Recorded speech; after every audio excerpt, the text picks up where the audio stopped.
श्याम भक्तों, आज की बाबा श्याम की चमत्कार की कहानी कुछ हटकर है। बहुत ही विचित्र कहानी है ये। कैसे एक महिला को बाबा श्याम ने सिपाही बनाया, पहले बाद में दरोगा बनाया। जब कोई साथ नहीं था उनके, ना उनके माता पिता साथ थे, ना सास ससुर, ना ही पति, लेकिन बाबा श्याम ने उनका सपना पूरा किया। श्याम भक्तों, बाबा श्याम करुणा के सागर हैं। उनके दरबार में जाने वाला कोई भी व्यक्ति हो, कभी निराश नहीं होता है। भक्त अपनी जो भी मनोकामना लेकर उनके दरबार में जाते हैं, देर सबेर पूरी जरूर होती है। आज एक और चमत्कार की ऐसे सत्य कहानी सुनाने वाली हूँ, आप सबके साथ शेयर कर रही हूँ, जिसको सुनकर आपका भी विश्वास बाबा श्याम पर 1000 गुना ज्यादा बढ़ जाएगा। इस सत्य कहानी को सुनने के लिए वीडियो पर अंत तक बने रहे। वीडियो पसंद आए वीडियो को लाइक कीजिएगा। ऐसे ही बाबा श्याम के चमत्कार को सुनने के लिए अपने ही चैनल मैजिक उपाय को सब्सक्राइब जरूर से कीजिएगा। आज की चमत्कार की कहानी उन सभी भक्तों के लिए है जो कहते हैं बाबा श्याम हमारी मनोकामना पूर्ण नहीं करते, बाबा श्याम हमारी सुनते नहीं हैं। ये चमत्कार की कहानी उन सभी भक्तों की आंखें खोल देगी। कैसे एक महिला मुश्किलों के बाद भी इतने बाबा श्याम के दरबार में जब गई, उसका भाग्य कैसे पलट गया। आज के चमत्कार की कहानी पटना से आई है, प्रतिभा जी ने भेजी है। वो कहती हैं, दीदी मैं पढ़ने में बहुत तेज थी। मैं पटना में रहती हूँ, हम 2 बहन 1 भाई है। मेरा दिमाग सिर्फ पढ़ने में रहता था। मैं 10वीं 12वीं में बहुत अच्छे नंबर लाई थी, लेकिन मेरी उम्र बढ़ रही थी और मैं पढ़ना चाहती थी। मैं सिपाही बनना चाहती थी। मेरे माता पिता गांव की परंपरा के अनुसार मेरी शादी कर दी, जबकि मैं उनसे कहती रही मुझे पढ़ना है, मुझे सिपाही बनना है, मुझे पढ़ने दो। गांव वाले क्या कहेंगे, लड़की जवान हो गई है, यही सब सोचकर मेरे माता पिता ने मेरी शादी कर दी एक लड़के से। वो अनपढ़ गवार, 12वीं पास करके खेतों में काम करता था। मैं ससुराल गई, वहां जाकर मुझ पर दबाव बनाया जाता कि घर का काम देखो, आगे पढ़ाई नहीं करनी है। मैं रोती, मेरा भविष्य मेरे आंखों के सामने डूब रहा था। मैंने घर के सभी लोगों को बहुत समझाने की कोशिश की कि मुझे पढ़ना है। यहाँ तक कि मेरे पति भी कहते सरसों साफ करो, घर का काम करो, गोबर के उपले बनाओ। मैं कहती सब कुछ करूंगी, लेकिन मुझे पढ़ना भी है। लेकिन घर में हर आए दिन लड़ाई झगड़े होते। हर दिन मेरे पति लड़ाई झगड़े करते, मुझे मारते।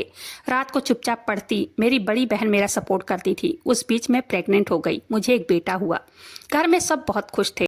मैं रो रो कर घर में 4 महीने कैसे काटी मैं ही जानती हूँ। घर में हमेशा कलेश होता। मेरी सास कहती तेरी जेठानी या देवरानी रह नहीं रही है क्या, उनका गुजारा नहीं हो रहा है। दीदी मेरी जेठानियां चुपचाप रहती, कुछ नहीं बोलती। उनके बच्चे एक एक चीजों के लिए तरसते। गेहूं बेचकर मेरे बेटे को पीने के लिए दूध आता था। मैं अपने बच्चे के भविष्य को खतरे में देखती रह जाती। मैं कुछ कह नहीं पाती, कुछ कर नहीं पाती। और जो बच्चे थे घर में, किसी के पास कपड़े नहीं थे पहनने के लिए। वहीं पास के सरकारी स्कूल में बच्चे पढ़ते थे, जहाँ किसी काम की पढ़ाई नहीं होती थी। मैं अपने पति को बहुत समझाती कि तुम कुछ कर नहीं रहे हो, कम से कम मुझे तो पढ़ने दो, मुझे कुछ करने दो, क्या पता हमारा भविष्य सुधर जाए। लेकिन मेरे पति कहते पैसा नहीं है तुझे पढ़ाने के लिए। घर में बहुत लड़ाई झगड़ा होता। एक दिन मैं लड़ झगड़ कर अपने बेटे को लेकर अपने मायके आ गई। मेरे माता पिता ने मुझे बहुत समझाया और साथ में डांटा भी। मुझसे कहा ससुराल छोड़कर नहीं आना चाहिए था। मुझे मेरे माता पिता हमेशा दबाव बनाते, अपने घर जा। मेरी माँ यहाँ तक कि हमेशा मुझे एक ही कहावत सुनाती कि लड़की की डोली उठती है मायके से, ससुराल से अर्थी। मैंने अपनी माँ से एक दिन गुस्से में कह दिया, मेरी अर्थी तुम्हारे यहाँ से नहीं उठेगी, परेशान मत हो। मैंने अपनी बहन से सारी बातें रो रो कर बताई। मेरी बहन मेरा सारा हाल जानती थी। मेरी बहन मुझे समझाती, परेशान मत हो, भगवान पर भरोसा रख, भगवान सब ठीक करेंगे। दीदी मैं संतोषी माता की बहुत पूजा करती थी, हर शुक्रवार व्रत भी करती थी, लेकिन मेरा विश्वास उठ गया था भगवान पर से। मेरी बहन ने कहा तू बाबू को मेरे पास छोड़ दे और यहाँ आ जा, यहीं से अपनी पढ़ाई कर। मैंने उसे कहा नहीं दीदी, मैं तेरे घर पर नहीं रह सकती, क्योंकि मेरे जीजा थोड़ा गुस्से वाले हैं। मैंने उससे कहा तू मेरे बच्चे को देख लेगी तो तू मेरे बच्चे को देख ले, देखती हूँ मुझे क्या करना है। क्योंकि मैं अपने मायके में भी 4 बातें सुन रही थी। मैंने वहीं पटना में ही एक किराए का कमरा देख लिया और ले लिया। वहाँ मेरे साथ पढ़ने वाली 2 फ्रेंड भी थी, वो मेरे साथ रहती थी। मेरी बहन थोड़ा बहुत पैसे चोरी चुपके से मुझे दे देती। और जब मैं अपने घर से आ रही थी, मेरे भाई ने मुझे कुछ पैसे दिए थे। उसने कहा दीदी कोई जरूरत पड़ेगी तो बताना। नौकरी की तैयारी वो भी कर रहा था, वो मेरे सपोर्ट में था। वो कहता दीदी तू पढ़, क्योंकि वो भी तैयारी कर रहा था तो उससे ज्यादा मेरा दर्द कोई नहीं समझ सकता था। मेरी बहन मेरा बच्चा संभाल रही थी, मैं पढ़ाई करने लगी। मैंने पेपर दिया, लेकिन मैं पेपर क्लियर नहीं कर पाई। मैं अपने किस्मत पर रोती, अपने बच्चे के पास नहीं रह पा रही थी। कुड़ती, कभी कभी अपनी बहन के घर जाती अपने बच्चे से मिलने। वो काफ़ी देर तक तो मुझे पहचानता ही नहीं, फिर बहुत दुख होता मुझे। काफ़ी देर के बाद वो मेरे पास आता, लेकिन मैं भी अपने दिल को समझाती, इसके भलाई के लिए ही आज मैं इतना दूर हूँ। ये कहती है दीदी आपको क्या बताऊँ, मेरा पति मुझे एक फ़ोन तक नहीं करता। कि जी रही है या मर रही है। मेरे ससुराल वाले मुझसे, मेरे बच्चे से कोई मतलब ही नहीं था, जैसे कभी बात नहीं करते थे। अपने किस्मत को कोसती तब मैं एक बार अपनी बहन से मिलने आई थी। उसके बाद मैं फिर लौटकर जब गई अपने कमरे पर, वहाँ मेरी सहेली अपने घर गई थी। वहाँ से बाबा श्याम की एक फ़ोटो लेकर वो आई थी। वो रोज़ बाबा श्याम की पूजा करती, मुझसे कहती तू भी पूजा किया कर बाबा श्याम की। तब पहले तो मुझे विश्वास नहीं हुआ उसकी बातों पर, लेकिन उसका देखा देखी मैं भी रोज़ बाबा श्याम की पूजा करती, रोज़ नाम जप करती, रोज़ बाबा श्याम के सामने रोती, उनसे कहती हे बाबा, ना तो मेरा ससुराल है ना मायका, और तो और मेरा पति भी मेरा साथ नहीं दे रहा है।